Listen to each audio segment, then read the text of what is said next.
Hey guys, just wanted to make a quick video.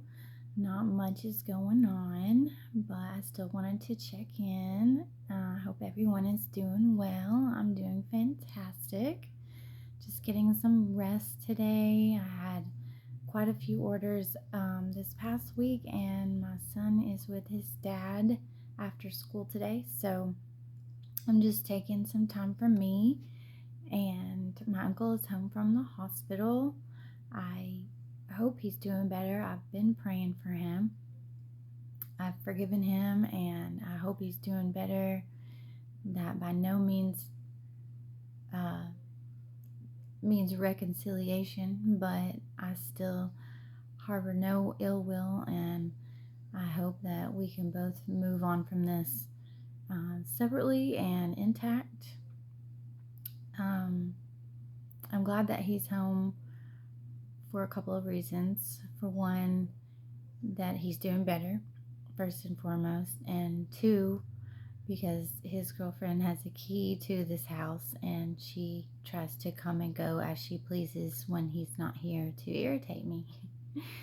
And I want you guys to never take even the smallest experience in life for granted, because you never know when you're going to need those skills. For instance, I've worked daycare, I've worked retail, and I've worked at a mental hospital. So that has immensely prepared me for some of the weirdos and the evil behavior that I've had to deal with in this situation. So even though doing skip tracing for 90 days for a temp service years and years ago might have seemed very insignificant at the time, it helped me uncover so many things that my intuition was urging me to look deeper into while in this. And so you can't take that for granted. You never know when something that God has put you through is really going to be a huge tool for you later in life. Um, the retail, working retail at Christmas time or just working retail, period, you're going to have to deal with a lot of stressful situations, a lot of different temperaments and attitudes and personalities.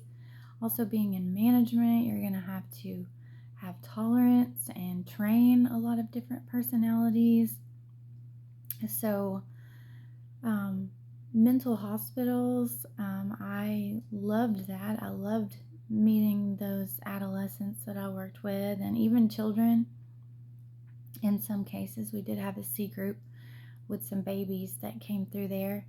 Not babies, but elementary age. And I used to receive compliments from my boss because we did have to be trained on restraints, physical restraints, to keep the patients safe from themselves and safe from hurting others. So when I went through the restraint training course and had to learn the proper techniques for that, my boss, my training had been delayed, so I worked there maybe 3-4 months before I got trained to restrain.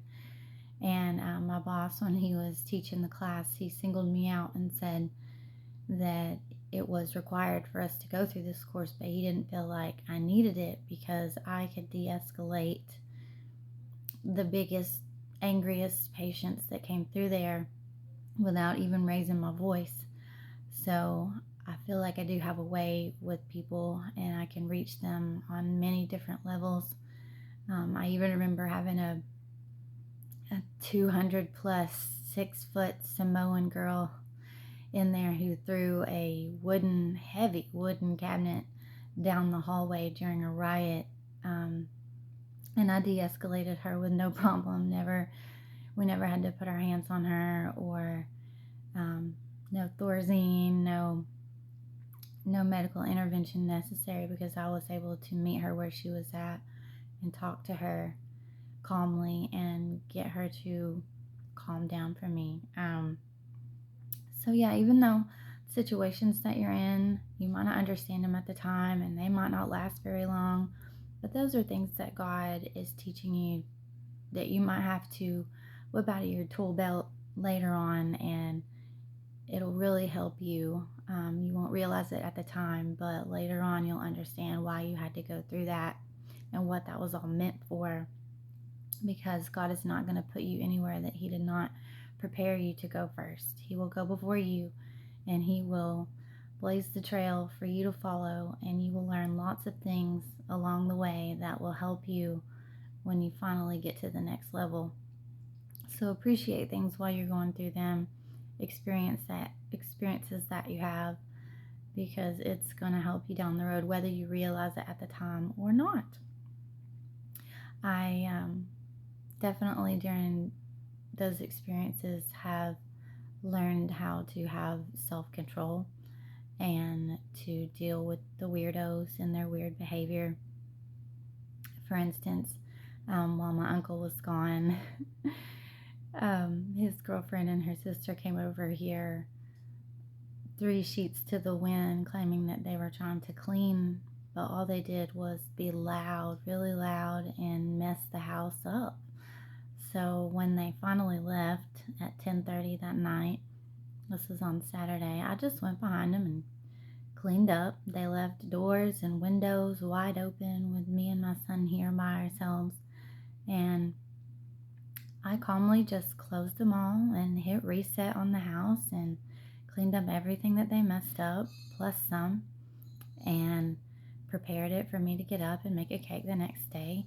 So when they burst back in here after sleeping off their stupor the next day around, I don't know, noon or so, a lot of things were already done for them. So I let them know that they did not bother me.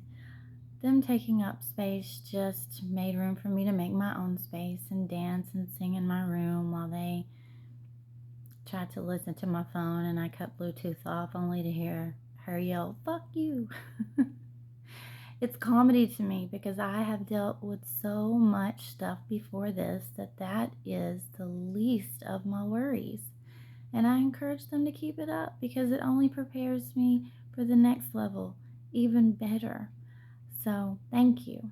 Thank you guys for that. Thank you for your mask falling off. Thank you for being who you are. Thank you for being loud and disruptive and being a weirdo, because it helps me. Thank you so much for helping me and preparing me to go into the next level of my life, because I need that. I need all the hurdles.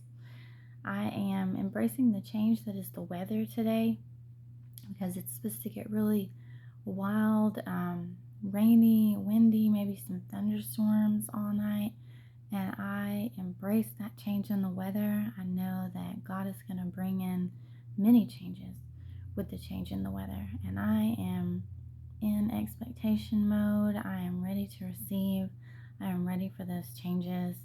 Also, there was 3 more house fires over the weekend, total losses, 2 about 30 minutes up the road from me, the other about 5 or 10 minutes away, total losses. And even one was reported that they heard a smash on their front porch, which is where the fire started, and then flames engulfed their house from there. So these are definitely being started on purpose. But with the rain, it'll be a lot harder for them to completely catch on fire the way that they're taking these houses quickly, because we need the rain. We need the rain badly. These people need the rain to protect their houses because they're under attack. Plain and simple, they're under attack. I'm about to get some good food today and treat myself. It's like half off at a really good place that I like to eat. And I went roller skating yesterday and really embraced my inner child. I busted my butt right at the end, which I almost made it through without falling, but my son said because I was showing off, that's probably why it happened, and he's probably right, because I do like to show off a little bit when I skate. I was able to get him some new shoes this weekend, which felt really good because I love taking care of my baby. I think that's about all that I have to share for today, but I hope you all have a great one. I love you. God loves you. You're never alone, and I'll talk to you really soon.